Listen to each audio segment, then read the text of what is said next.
শুধু দর্শক বন্ধু, আপনারা দেখছেন একে নিউজ বাংলা। আর এই মুহূর্তে উপস্থিত রয়েছি কলকাতা হাইকোর্ট। সারা রাজ্য জুড়ে ধর্মস্থান থেকে লাউড স্পিকার খোলা নিয়ে রাজ্যের তোড়পাড় সৃষ্টি হয়েছিল। বিভিন্ন থানা থেকে আনকমপ্লিট নোটিশ যাচ্ছিল যে মাইক নামিয়ে নিতে হবে, সেটা আনকমপ্লিট নোটিশ। সেই নোটিশ নিয়ে কোনো আইনত কিছু করা যাবে না, ঠিক তাই ঘটেছে।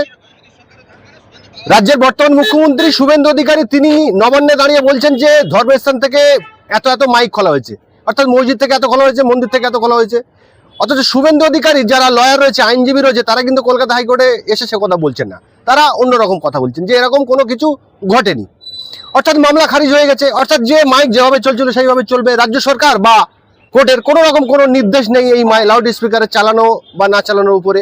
এই প্রসঙ্গে কলকাতা হাইকোর্টের বিশিষ্ট আইনজীবী হাবিবুর রহমান সাহেব কি বলছেন শোনাব আপনাদের। দেখুন, হাইকোর্টে মামলাটা হলো, তো সেখানে সরকার পক্ষ রিপোর্ট দিল যে কোনো মাইক খোলা হয়নি। তো ভালো কথা, যার জন্যই মামলাটার আর কোনো কিছু অগ্রগতি হলো না। আপনি যে কথাটা বলছেন মাইক খুলে নিয়েছে, মুখ্যমন্ত্রী যে ক্রেডিট নিচ্ছে, এটা একটা কি বলবো, একটা মুখ্যমন্ত্রী তার ক্রেডিটের কি আছে, সে সত্য কথাটা বলতে পারতো। তবে আমাদের কাছে যা রিপোর্ট আছে, মাইক খুলবার জন্য মসজিদ কমিটিকে বারবার ডেকে আনা হয়েছে, বারবার চাপ সৃষ্টি করা হয়েছে। আর আপনাদেরকে বলবো, আর কি আপনাদের মাধ্যমে আমি জনগণকে বলবো, যারা বিশেষ করে মুসলিম সম্প্রদায়ের ব্যক্তি, আমি আইনটা দেখেছি এবং রাজ্য সরকারের যে নোটিফিকেশন 13ই মার্চ 2026 সালে একটা নোটিফিকেশন দেয়। আর তার আগে সুপ্রিম কোর্টের জাজমেন্ট আছে, ন্যাশনাল গ্রিন ট্রাইব্যুনালের অর্ডার আছে এবং হাইকোর্টের অর্ডার আছে। তো সেই অর্ডারে বারবার বলা আছে যে সাউন্ড যেটা থাকবে, আর কি মাইক্রোফোন যেটা প্লে হবে, যেটা বাজবে, যেটা একটা নির্দিষ্ট ডেসিবেলের মধ্যে বাজবে। যদি সেই ডেসিবেলের মধ্যে ওপেন জায়গায় যদি বাজাতে হয়, তাহলে সংশ্লিষ্ট আধিকারিকদের একটা পারমিশন দরকার। সেই সাউন্ডকে নিয়ন্ত্রণ করবার জন্য, শব্দকে নিয়ন্ত্রণ করবার জন্যই আইন।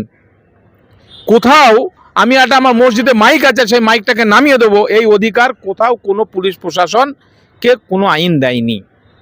তো যেটা করছে এটা ভাবে অন্যায়ভাবে। আর এই মুখ্যমন্ত্রী যেভাবে যে স্টেটমেন্টগুলো দিচ্ছে, হয়তো সেখানে ভাবছে যে বিজেপির শাসিত রাজ্য, এখানে মুসলিম সম্প্রদায়ের মাইক যদি খুলে নেওয়া হয়, আর কি মসজিদ থেকে নামিয়ে দেওয়া হয়, তো এটা কোনো অন্যায় বা কোনো অপরাধের মধ্যে পড়বে না। এর অতি সক্রিয়তা, ওভার অ্যাকশন, এটা পুলিশকে কোনো পাওয়ার দেওয়া হয়নি।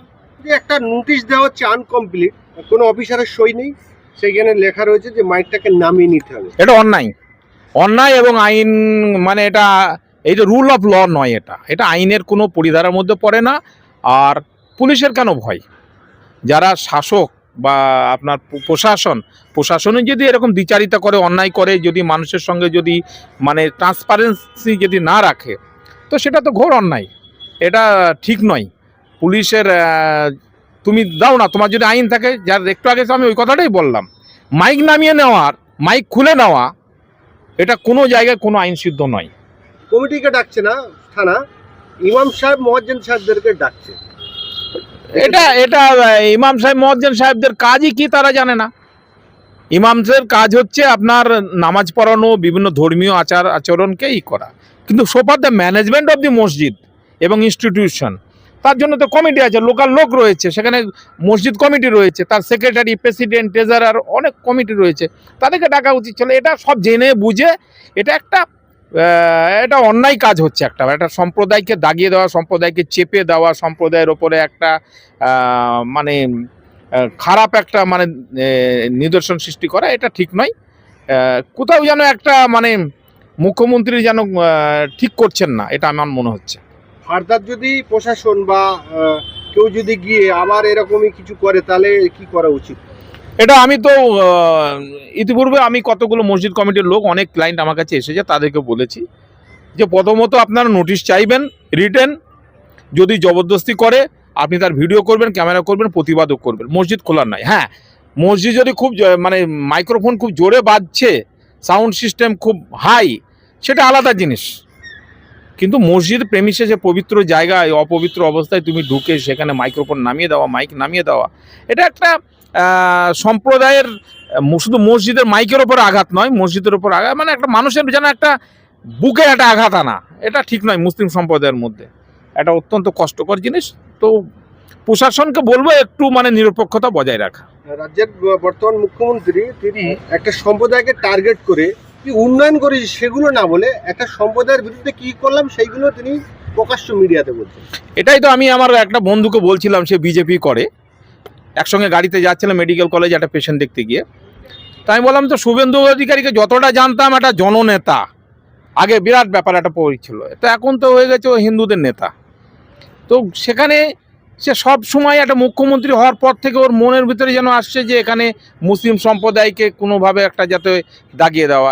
গর্ব করে বলছে আমি কুরবানিতে স্ক্যাটেল যে একটা স্লটারিং এটা বন্ধ করেছি। তারপরে আমি মসজিদে মাইকের ব্যাপারে বলছে, সেখানে আপনার মহরমকে করতে দিইনি। শুক্রবারিয়া মানে একটা ইনসাল্ট করা। তো এটা কোথাও যেন একটা সম্প্রদায়কে চেপে দিচ্ছে, একদম সম্প্রদায়ের পুরোপুরি একদম বিরুদ্ধচারণ করছে। যেটা আমি আসামের যে হেমন্ত বিশ্ব শর্মা, আসামের মুখ্যমন্ত্রী, ও কংগ্রেসের নেতা ছিল, বিজেপিতে জয়েন করলো, দিয়ে একদম বিরাট হিন্দু নেতা সাজার একটা চেষ্টা করছে। হয়তো শুভেন্দু অধিকারী তাকে ফলো করছে। আমি বলবো আপনি কেন ফলো করবেন? আপনার ব্যাকগ্রাউন্ডটা একটু আলাদা। পূর্ব মেদিনীপুরের হিন্দু মুসলিম জনসাধারণ কিন্তু অধিকারী পরিবারের ওপরে একটা বিরাট ভরসা করতে এবং তাদেরকে সম্মানের চোখে দেখতে। এই হুমায়ুন কবির বলছেন, আমি যতটা জানি, আমি দেখেছি উনি যখন 2012 সালে উপনির্বাচনে দাঁড়িয়েছিল, শুভেন্দু অধিকারী ওনার অবজারভার ছিলেন, মানে ওই মুর্শিদাবাদ জেলায়। শুভেন্দু অধিকারী রেজিনগরে গেছে, ওনার সঙ্গে কথা বলেছে। মানে অনেক মুসলিম লোকেদের সঙ্গে ওনার একটা বিরাট সম্পর্ক ছিল। তো আজকে এই ধরনের কথার মধ্যে দিয়ে সেই এটা ঠিক করছেন না। সর্বোপরি উনি এখন মুখ্যমন্ত্রীর দায়িত্ব। উনি শুধু হিন্দুদের মুখ্যমন্ত্রী নন, আমাদের হিন্দু মুসলিম সকলের মুখ্যমন্ত্রী। মুখ্যমন্ত্রী বলছে আর দুটো কাজ বাকি আছে, একটা হচ্ছে জায়গা কেনা বেচা আর একটা হচ্ছে ধর্ম পরিবর্তন। তো মুখ্যমন্ত্রী কি বলছে? আমার তো মানে আজকে সকালবেলায় টিভি দেখে দেখছিলাম যেখানে হোটেলে আগুন লেগে 12-13 জন মারা গেল, একটা মানে নিরীহ প্রাণ। তারপরে আপনার ওখানে মারা যাচ্ছে ওই রামপুরহাটে তারাপীঠে। তো এই ধরনের কত অন্যায় কাজ হয়েছে। তো এইগুলো দেখুক, যৌতুকগৃহগুলোকে ভাঙুক, যাতে মানুষের যাতে মানে ন্যায় আইনের শাসনটা হোক। ওসব না করে উন্নয়নের দিকে না তাকিয়ে উনি খালি ধ্যানটা মানে চিন্তা ভাবনাটা অন্যদিকে চলে যাচ্ছে। আসল যে আমাদের রাস্তাঘাট 3 মাস হয়ে গেল, এখনও রাস্তাঘাট, যদিও বর্ষাতে রাস্তাঘাট খারাপ, রাস্তাঘাটের দিকে নজর দাও তুমি, সেখানে তুমি পরিকাঠামো উন্নয়ন করো। আজকে ফায়ারের হেড অফিস, তার পাশেই এত বড় অগ্নিকাণ্ড, সেখানে কোনো ফায়ার লাইসেন্স নেই, আবার থাকলেও সেটা অন্যায়ভাবে দিয়েছে। এগুলোকে ইনকোয়ারি করো, ওই ফায়ারের ডিজি বা অফিসার সংশ্লিষ্ট তাদের বিরুদ্ধে ব্যবস্থা নাও। যে পুলিশ আধিকারিকদের পুলিশের সাহায্য ছাড়া অনুব্রত মণ্ডলের 1 টাকায় ইনকাম করার ক্ষমতা ছিল না, আপনার অভিষেক ব্যানার্জির কোনো ক্ষমতা ছিল না, পুলিশের ঘেরাটেপে থাকে অন্যায়গুলো করেছে, সেই পুলিশের বিরুদ্ধে তুমি ব্যবস্থা নাও। না নিয়ে তাদেরকে তুমি দিচ্ছ গুন্ডা দমন আইনের মতো একটা আইন তুমি পাশ করে দিলে, তাদের হাতে দিলে, তো পুলিশকে তুমি আরও অন্যায় করার সুযোগ দিচ্ছ। এটা ঠিক করছে না। এটা আমি বলবো ওনার প্রশাসনের দিকে, উন্নয়নের দিকে যদি ধ্যান দেবে না, মানুষ সকলে খুশি হবে আর কি, আগামী দিনে সরকারকে চাইবে। 100 দিন কমপ্লিট হলো, কিভাবে দেখছেন কতটা কাজ করছে শুভেন্দু অধিকারী?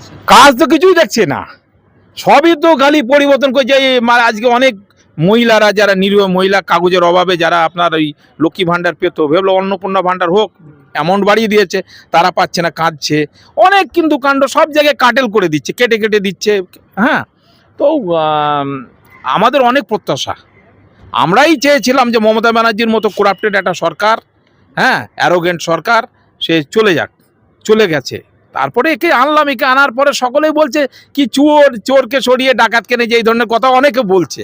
তো আমি সে ধরনের মন্তব্য করব না, বলবো এনার মানে উন্নয়নের দিকে নজর দেওয়া, মানুষের কি করে ভালো হবে সেদিকে নজর দেওয়া, ভেদাভেদ সৃষ্টি না করে।